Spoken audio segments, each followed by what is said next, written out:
who claimed to have raped and killed more than 300 girls across Colombia, Peru, and Ecuador. Pues participé en el hecho insinuado por otra persona de parte de Jorge Patiño. ካብ 1967 ክሳብ 1980 ዓመተ ምህረት ኣብ ዝነበሩ ዓመታት መንጎ ንመላእ ደቡብ ኣሜሪካውያን ብፍላይ እውን ኣብ ኮሎምቢያ፣ ፔሩ ኢሉ እውን ኢኳዶር ሃገራት ንመንግስቲ የኾነት ሕብረተሰብ ናይ ቀትሪ ሕልሚ ዝኾነ ሰብ እዩ። ናይ ሎማዓንቲ ናይ ገበን መጋረጃ በዓል ታሪኽና ከም ሰይጣን ዝግለጽ እዚ ውልቀ ሰብ ኣብ ናይ ዓለም ክብረ ወሰን እውን ስሙ ብጽቡቕ እውን ገባር ሰናይ ተባሂሉ ዘይኮነስ ጨካን ሰብ ተባሂሉ ስሙ ንኸይሃስስ ተጻሒፉ እዩ። The Monster of End's ዝብል ሳጓ ስም ተባሂብዎ እዩ። ዓለም ብዙሓት ሲሪያል ኪለራት ዘተኣናገደት ዋላ እኳ እንተኾነት ዋላ ሓደ ምስቲ ናይዚ ሰብ ናይ ገበን ተግባር ዝነጻጸር ኣይኮነን። ልዕሊ 300 ኣዋልድ በዚ ሓደ ውልቀ ሰብ መጥቃዕቲ ዝበፅሐን እንትኾን ነተናማኢት ብዘሰካሕ ኩነታት ቀቲሉ ካብቲ ከባቢ የጥፍአን ነይሩ። ነተን ዝተረፋ ልዕሊ 240 ኣዋልድ ድማ ናይ ምግሳስ መጥቃዕቲ ዝበፅሐን እየን። እዚ ሰብ ፍሉይ ክኸውን ዝገበሮ ካብ 10 ክሳብ 12 ዕድመ ንዘለዎም ህፃናት እዩ ነይሩ ናይቲ ዓመፅ ግዳይ ዝገበሮም። እዚ ጨካን ሰብ ኣብ ሓደ ወቕቲ ከምዚ ክብል ተዛሪቡ ነይሩ። ናይዚ ክፍለ ዘመን ሓሪፍ ሰብ እየ ዋላ ሓደ ሰብ ንዓይ ዝርስዓኒ ኣይክህሉን ክብል ተዛሪቡ ነይሩ። እዚ ሰብ መን እዩ? እቲ ቀንዲ ሕቶ ድማ እዚኦም ኩሎም ህፃውንቲ እንትጠፍኡ እንታይ እናተገብረ እዩ ተጸኒሑ? ንምንታይ ከ ነዞም ኣናእሽተይ ህፃውንቲ ዓላማ ክኾኑ ገበረ? ናይዚ ሰብ ዛንታ ኣብ ናይ ሎማዓንቲ ናይ ገበን ታሪኽና እንዕዘቦ እንትኾን ነዚ ናይ ጭካነ ተግባሩ እውን ዓማፂ ክኸውን ገይሩኒ ንዝብሎ ምኽንያት ዝገልጸልኩም እዩ ዝኸውን። ክቡራት ቤተሰብ ኣቐዲመ ሰላምታይ ኣብ ዘለኹም ምብጻሕኩም እናበልኩ ነቲ ቪድዮ ላይክ ኢልኩም ብምጅማር ኢሉ እውን ሓደሽቲ ዝኾንኩም ሰብስክራይብ ብምግባር ተጸንበሩ እናበልኩ ክሳብ ፍጻመ እዚ ታሪኽ ሓቢርኩም ንጽንሑ። ናብቲ ታሪኽ ከብለኩም።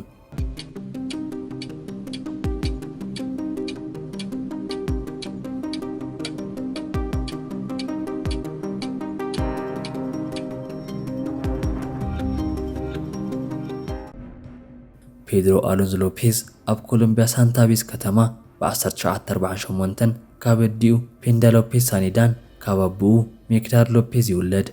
ናይ ፔድሮ ኣቦ ገና ወዲ 6 ወርሒ ጥንስቲ እንኮላ እዩ ነይሩ ኣብቲ ሰዓት ይካየድ ብዝነበረ ኩናት ምኽንያት ተቐቲሉ ዝሞተ። ፔድሮ ኣብቲ ገዛ ካብ ዝነበሩ 13 ቆልዑት መንጎ እቲ 7ይ ውላድ እንትኾን ኣብ ድኽነት ኮይኑ ድማ ዝዓበየ።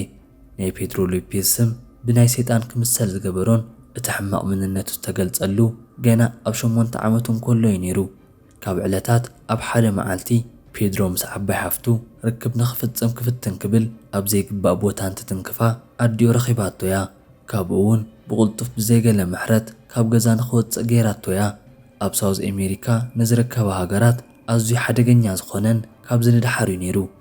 ፔድሮ ካብ ገዛ ካብ ዝስጎግ ንድሓር ናብ ኮሎምቢያ ዓባይ ከተማ ብዝኾነት ቦጎታ ምስ ናይ ጎደና ተመሓዳደርቲ ክነብር ጀመረ።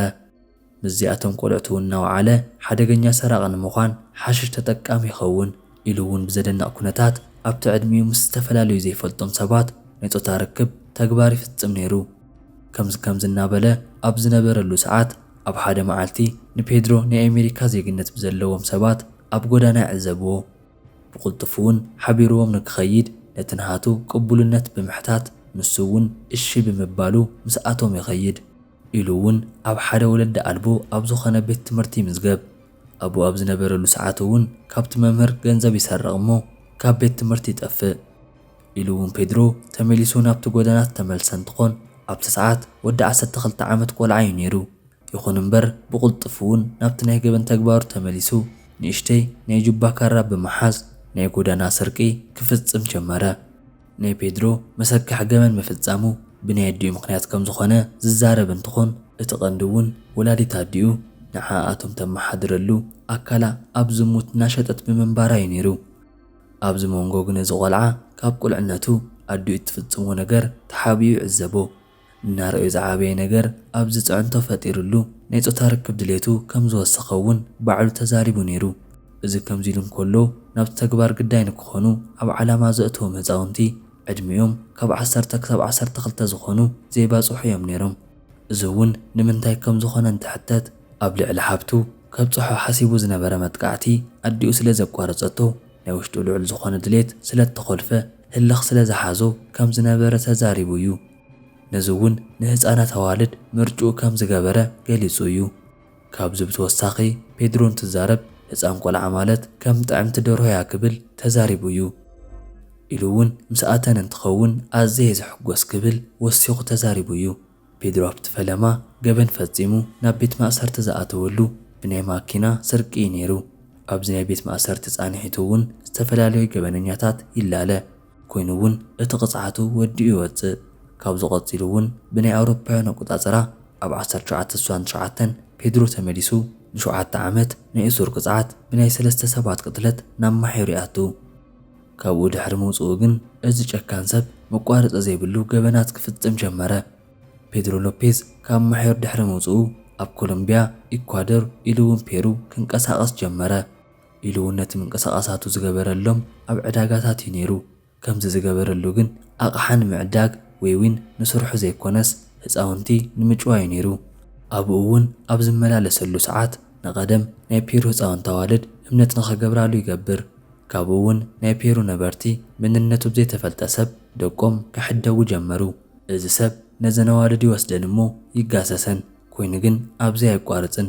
ንምስማዕ እዝኑ እውን ኣዝዩ ከቢድ ስለ ዝኾነ ንግዚኡ ብኸፊሉ ንኽንሪኦ ክንፍትን ኢና።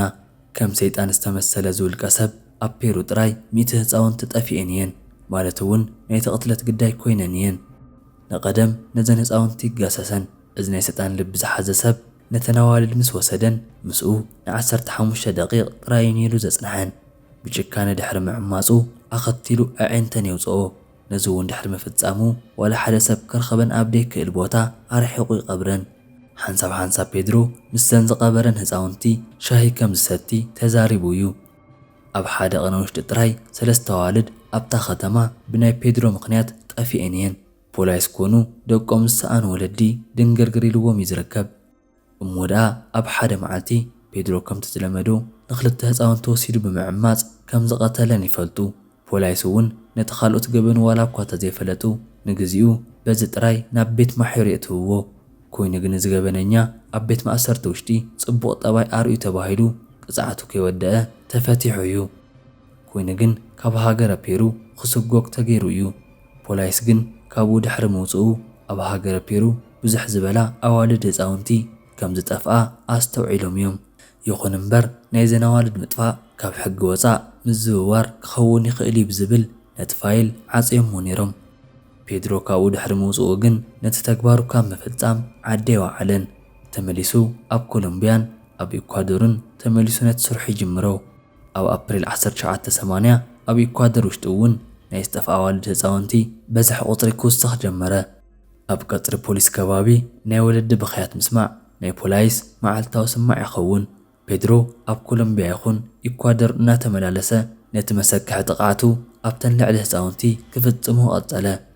እዚ ኣብ ሪካርዶ ሰንዓለም ስሙ ኣብ ቅድሚት ሲሪያል ኪለር ተባሂሉ ዝተጻሕፈ ኢሉ እውን ብጂም ካብቲ ክብረ ወሰን በቲ ሕማቕ ስሙ ፍጹም ክጠፍእ የብሉን ዝተባህለሉ ሰብ ጥፍኣቱ እውን ካብ ሓደ ሃገር ናብ ሓደ ሃገር እናተመላለሰ ምፍጻሙ ንፖላይስ ይኹን ነቶም ነበርቲ ከም መንፈስ እናተኸወለ ክሳብ ድሓር መንነቱ ከይተፈልጠ ናይ ኣዋልድ ምግሳስን ምቕታልን ቁፅሪ ካብ 240 ንላዕሊ ይኸውን። ፔድሮ ነዚ ተግባሩ ተሓታቲት ዝገበራ ኣዲኡ እንትትኾን ንዓኣ እውን ልዑል ዝኾነ ጽልእ ከም ዘለዎ ይዛረብ እዩ። ኣብ ኣፕሪል 1980 ፔድሮ እቲ ናይ መዓልታዊ ልምዱ ንኽፍጽም ናብ ኢኳዶር ዝርከብ ሓደ ናይ ዕዳጋ ቦታ ጠጠው ኢሉ እንከሎ ኣብ ሓንቲት ሜሪት ተባህለት ጓል 12 ዕድመ ንእስቲ ዓይኑ ይዕርፍ።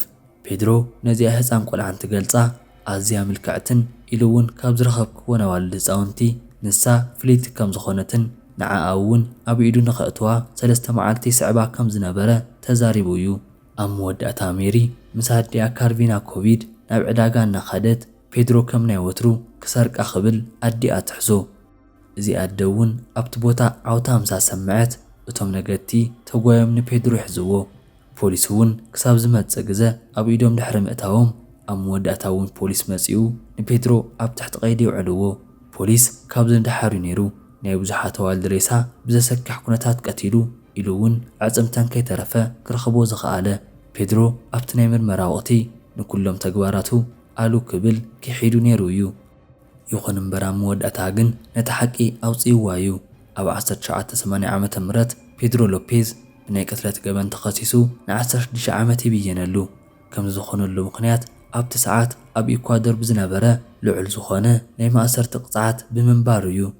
ይኹን እምበር ናይ ፔድሮ ናይ ገበን ተግባር ብናይ ኮሎምቢያ መንግስቲ እውን ተፈሊጡሉ ነይሩ እዩ። ኢሉ እውን ማእሰርቱ ድሕሪ ምውድኡ ኮሎምቢያ ንኢኳዶር ነዚ ጨካን ሰብ ሕሊፋ ንኽትህቦ ፃውዒት ገይራ ነይራ። ብናይ ኣውሮፓውያን ኣቆፃፅራ ኣብ ነሓሰ 31 ብ1994 ፔድሮ ካብ ማእሰርቲ ይፍታሕ። ስዒቡ እውን ናብ ኮሎምቢያ መንግስቲ ይወሃብ። ዝተዋህበሉ እውን ከም ካብ ሕጊ ወፃእ ብስደተኛ መልክዕ ነይሩ። ኮይኑ እውን ናይ ኮሎምቢያ ፖሊስ ክስ ክቐርበሉ ኣይከኣለን። ስለዚ ድማ ናይ ኣእምሮ ሕሙም ተባሂሉ ናብ ናይ ኣእምሮ ሕክምና ይወሰድ።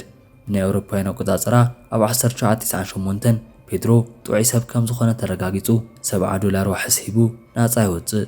ፔድሮ ንመወዳእታ ግዜ ተራእየሉ ኣብ ሴፕተምበር 1999 እዩ። ክቡራት ቤተሰብ ናይ ሎማዓንቲ መደብ ነዚ ይመስል ነይሩ። ንዘለኩም ሓሳብ ኣብ ኮመንት ጻሕፉ ላይ እናበልኩ ሓድሽ ዝኾንኩም ድማ ሰብስክራይብ ብምግባር ቤተሰብ ይኹኑ።